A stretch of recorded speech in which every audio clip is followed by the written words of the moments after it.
یہ ہماری بہن نے کہا کاروبار میں پیسے لگائے ہوئے ہیں اور منافع وغیرہ کوئی طے نہیں ہوا، جتنا وہ ہے وہ دیتا ہے، تو کیا حکم شرع ہوگا؟ زکوٰۃ کا تو میں بعد میں آپ کو بتاتا ہوں، پہلے یہ سمجھ لیجئے کہ جتنا آپ نے مال لگایا، سب سے اس کو مداربت کہتے ہیں کہ آپ نے مال لگایا اور سامنے والا محنت کر رہا ہو، اس کو شرعاً مداربت کہتے ہیں۔ اور اگر آپ بھی مال لگائیں وہ بھی مال لگائے تو اس کو شرکت کہا جاتا ہے۔ دونوں کے اندر نفع کی مقدار پرسنٹ کے اندر طے کرنا لازم ہوتا ہے کہ ہر سال یا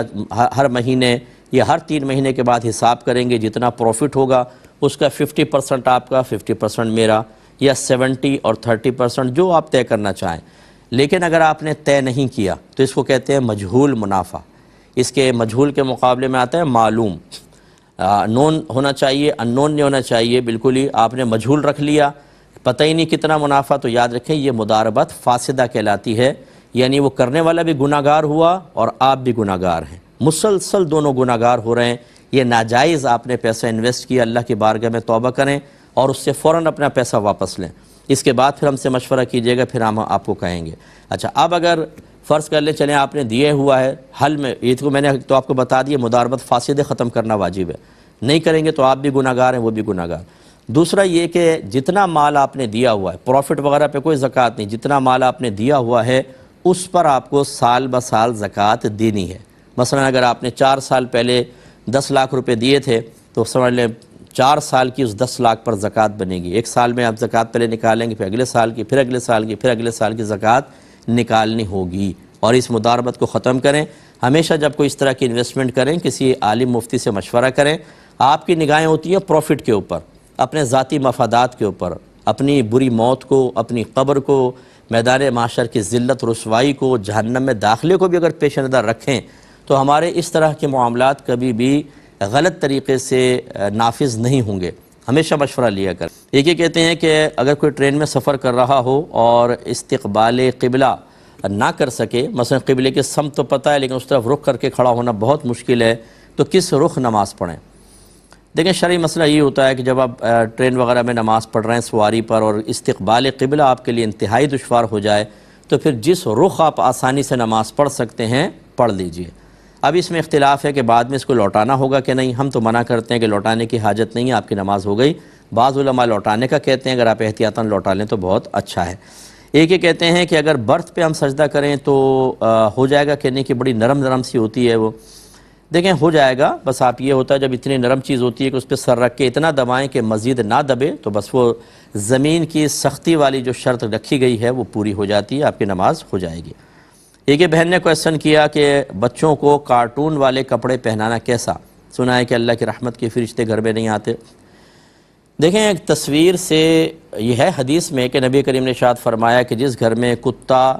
اور حالت جنابت میں کوئی شخص یعنی جس پہ غسل واجب ہو گیا ہو، چاہے مرد یا عورت،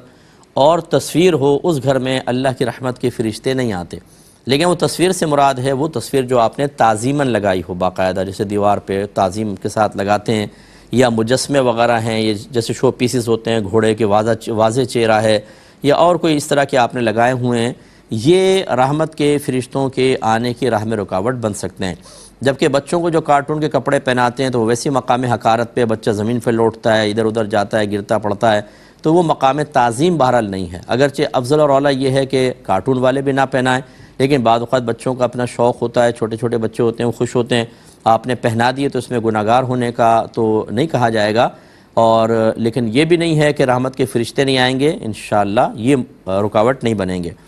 ایک کہتی ہیں کہ جیسے واش روم میں واش بیسن ہوتا ہے، بعض اوقات بچوں کی گندگی وغیرہ ہم اسی پہ کھڑے ہو کے دھلوا دیتے ہیں، بعد میں اس کو کلین کر دیتے ہیں، تو کیا وہاں پر کھڑے ہو کر وضو کر سکتے ہیں یا نہیں؟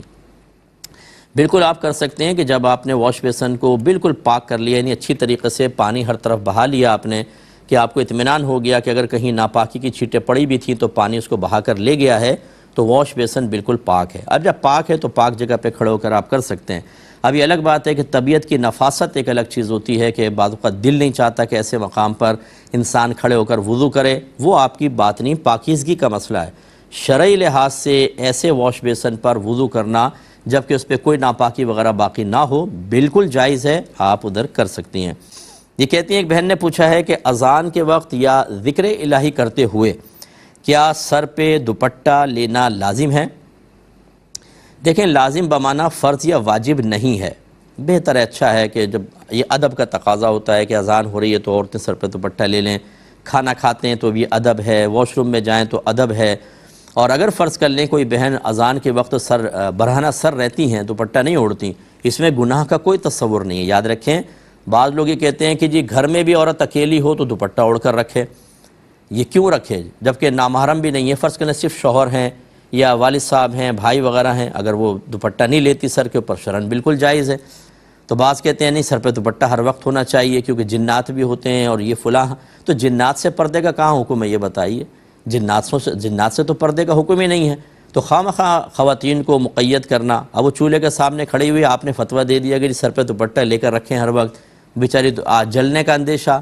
گرمی میں ذرا کھڑے ہونا، ایسے لوگ ذرا 1 گھنٹے کھانا بنائیں تو پتہ چل جائے اچھی طریقے سے کہ کتنی مشکل سے بہنیں کام کر رہی ہوتی ہیں، تو لہٰذا یہ بیجا سختیاں کرنے کی حاجت نہیں ہوتی ہے، تو اس لیے آپ سر پہ لے لیں تو ادب ہے، بہتر ہے، نہیں لیں تو کوئی گناہ نہیں ہوگا۔ ایک کویشچن ہی کیا تھا کہ یہ جو ہم کہتے ہیں کہ بھائی بڑے مبارک ہو، اس کا مطلب کیا ہوتا ہے؟ اس کا مطلب یہ ہوتا ہے کہ ہم یہ کہہ رہے ہیں کہ اللہ تعالیٰ آپ کو اس میں برکت عطا فرمائے، مبارک، برکت دیا ہوا، یہ اس میں مفعول کا صیغہ ہے، تو ہم یہ دعائیہ جملہ کہتے ہیں بھائی مبارک ہو، یعنی اللہ آپ کو اس میں مزید برکت عطا فرمائے۔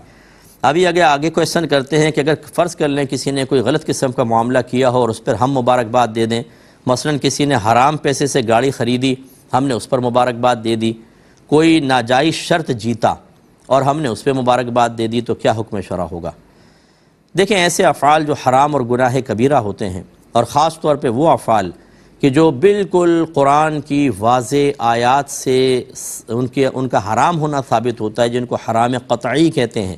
ان پر مبارکباد دینے میں تو ایمان کا خطرہ ہے۔ مثلا کوئی جوئے میں جیت گیا، ہم نے کہا بھائی مبارک ہو، معاذ اللہ ثم معاذ اللہ، جوا تو حرام اور گناہ کبیرہ، نص قطعی سے حرمت ثابت، اس پر مبارکباد دینے کا مطلب ہم یہ کہہ رہے ہیں جوئے میں برکت ہو اور خوشی کا اظہار کرنے حرام چیز کے اوپر، اس میں اس شخص کا ایمان بھی چلا جائے گا، اس کو احتیاطاً تجدید ایمان اور تجدید نکاح کرنا ہوگا۔ ایسی جو آپ نے شرط کی بات بیان فرمائی ہے جوا ہوتا ہے، اس میں یہی حکم ہوگا۔ لیکن اگر حرام پیسے سے گاڑی خریدی ہے تو گاڑی خریدنا فی نفسی کوئی حرام چیز نہیں ہے، یا گاڑی فی نفسی کوئی حرام اور ناجائز نہیں ہے کہ اس گاڑی کے اوپر حرمت قطعی وارد ہوئی ہو، بلکہ یہ تو چلے اس نے حرام پیسے سے لیا اور وہ بھی آپ کہہ رہے ہیں کہ حرام پیسے سے لیا، ہو سکتا ہے اس نے حلال بھی ملا لیا ہو،